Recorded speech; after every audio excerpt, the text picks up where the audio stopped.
On the Catwalk by Chris Rose. I can't believe I'm here. Only a few hours ago, I was walking down the catwalk, feeling the flashes from the cameras and the eyes of the people watching me, keeping cool, doing my stuff, and now I'm here. I'm in jail. My name is Carrie Brown. I was a famous model. Now I'm a famous criminal. I'm going to tell you the story of how I got here, and I'm going to tell you why I'm innocent, but please give me a bit of time. Right now, I'm scared and cold. This all seems like a terrible nightmare. I'm sure that I'm gonna wake up in a minute and find myself at home in my nice white bed. I've waited a long time now though, and I still haven't woken up. I'm only 18 years old, scared, cold, and in jail. It's a long story, so maybe it's best if I start from the beginning. I was never very good at school. I wasn't stupid, I just wasn't interested in any of the subjects. And I didn't like the teachers. I didn't have many friends. I think the others were jealous of me because I was always taller and more beautiful. My best friend then was my mom, and she still is. She was always close to me, and she always helped me. The only other person who really helped me was Helga Olin, and now Helga's dead. When I was 16, I went on holiday to France with my mum. She had lots of friends there, and we went nearly every summer. I used to lie on the beach all day in Cannes or Nice, watching all the rich and beautiful people. In the evenings, we went to elegant parties in the big houses on the Riviera, or sometimes on board yachts. It was at one of these parties that I met Max for the first time. At that time, Max was only a photographer. He took fashion photographs for lots of European magazines. I saw him talking to Mum. He was tall and elegant, but had a relaxed look. He was wearing an open-necked shirt without a tie, and he hadn't had a shave. Carrie, this is Max. Mum introduced him to me. He's a photographer. He says he wants to take some photos of you. He thinks you could be a model. Of course, at the time, I was delighted. Now I realize that meeting Max was probably the biggest mistake I ever made. Max took some pictures of me wearing casual clothes on the beach at Saint-Jean-le-Pins and sold them to French fashion magazines. A few days later, a chain of Italian shops asked me to do a shoot for them. I remember at the time, I didn't even know what a shoot was. It's just the words they use to mean a collection of photos, explained Max. Don't worry, I'm not going to shoot you. It all happened so quickly. It was only 2 years ago, but it seems like a lifetime. When I think of all the things that have happened in the last 2 years, I remember doing the shoot for the Italians as if it was yesterday. We went to Rome and took pictures around the Trevi Fountain and in Piazza di Spagna. It was so romantic. That evening, we went to eat in a restaurant, and Max offered to be my manager. A manager? I said. I don't need a manager. I'm a person, not a business. Listen, replied Max. You are going to be very famous, and you need somebody to take care of your money for you. You shouldn't worry about money when you're still so young. You should just have a good time. Enjoy yourself while you can.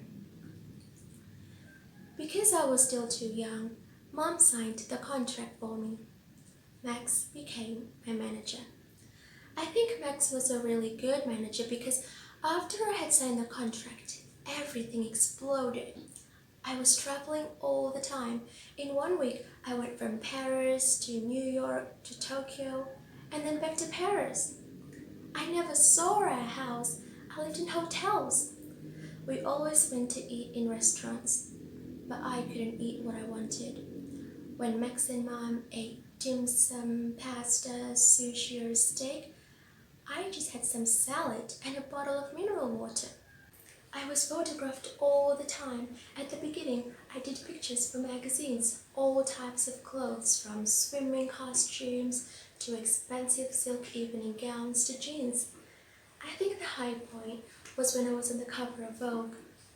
They took a picture of me wearing a great big diamond necklace and earrings and holding a beautiful grey cat.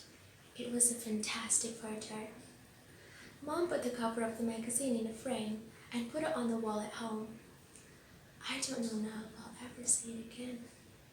It was after the Vogue front cover that I started to get offers from the really big names. Gucci, Dior, Armani, and Versace all asked me to model their new spring, summer, autumn, or winter collections. The shows were frightening at the beginning. Then I met Helga. Max introduced me to her. She was already a famous model and a good friend of Max. Helga was probably my only friend in the world of modeling. She was a bit older than me and had a lot more experience. She helped me when I was nervous or frightened before one of the big catwalk shows. Even though the shows were scary, I felt excited when I walked out from behind a curtain onto the long catwalk. I walked along the catwalk and felt everybody's eyes looking at me. I heard their voices talking about me as I turned around and walked back up the catwalk. I felt the flashing lights of the cameras all around me. I remember that I wore sunglasses all the time because there were always the lights of the cameras flashing in my eyes. To tell you the truth, I don't know if I was happy or not. Everything seemed to happen too quickly for me to enjoy it. And then there was the other problem. Drugs. There, I've said it. A lot of people say there are no drugs in the world of modeling, but I told you I was going to tell the truth. And that's the truth. It's sad, but it's true. A lot of the other girls in my profession have taken or still take drugs. Models have to stay awake for 24 hours a day sometimes. Photo shoots, catwalk shows, interviews, travel. Some of the girls take drugs to help them feel happy or just to stay awake. It's a real problem in modeling. I have never taken any drugs. I don't even smoke or drink alcohol. I look after my body and my looks very carefully. This is the truth, but now the police don't believe me. Unfortunately, Helga had a problem with drugs. We were in New York to do the show for the new Armando Ferrucci collection. Helga had just flown in from Berlin. She looked a bit tired, but I thought she was okay.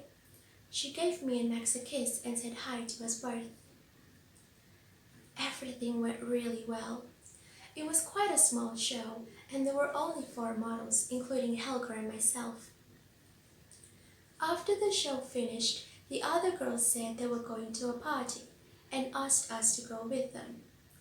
Helga said thanks, but no, she was feeling a bit tired. I decided to stay with her.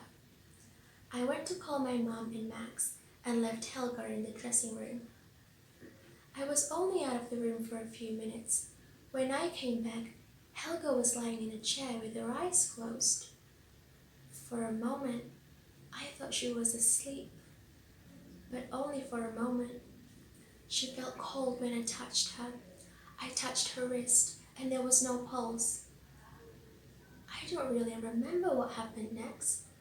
I remember screaming, I remember crying, I remember that an ambulance arrived, but that it was too late. Yes, it certainly was a terrible shock when I found Helga Olen's body. And it was an even bigger shock when I found myself being arrested for her murder. Two policemen came to our hotel room. They said to my mom that they just wanted to ask a few questions. Okay, Miss Logan, unfortunately there are a few details about Miss Olen's death that aren't clear, said the first policeman. It seems that Miss Olen died of a drug overdose, continued the second one. But no drugs of any type were found on her person or in her belongings. There was no trace of any type of drugs in the dressing room where you found her body. Miss Logan, we want you to tell us the truth, said the first policeman. Did you ever see Helga Olen taking drugs of any kind? No, I didn't. It was the truth. I knew that Helga sometimes used drugs, but I had never seen her doing it. Miss Logan, I'm going to ask you another serious question now. I want you to be honest with us. Have you ever taken drugs of any kind? No, I have not, I replied. Again, it was the truth. Well, continued the policeman, would you please explain to us why we found over 200 grams of pure cocaine in the pocket of the dress you were wearing this evening? Of course, I couldn't answer. The policeman said that they needed to ask some more questions and that I had to go to the police station with them. When we arrived at the police station, I was formally charged with supplying drugs and involuntary homicide. That means they thought that I had given or sold the drugs to Helga and that she died when she took them. My mother called a lawyer and told me not to say anything. She also tried to phone Max, but Max had disappeared. Now, it's night outside. I can see the sky getting dark. I'm still cold. I'm still scared. I can't sleep. But I've been thinking. I've been thinking a lot. Even though it's dark outside, some things in my head are now clear. Very clear. Max has disappeared. Max was a good friend of Helga. Why has Max disappeared at this moment? It's not a good moment to disappear. I don't think that Max killed Helga, but I think that he gave her the drugs which killed her. My problem now is that I must prove it. There will be a trial. It will be long and difficult and frightening. Maybe I'll go to prison. Sooner or later, Max is going to pay for this. It's morning now. A policeman has come to take me out of the jail cell. We are going to the court. As we walk out of the police station, hundreds of cameras are flashing, all taking pictures of me. It's just like being on the catwalk again.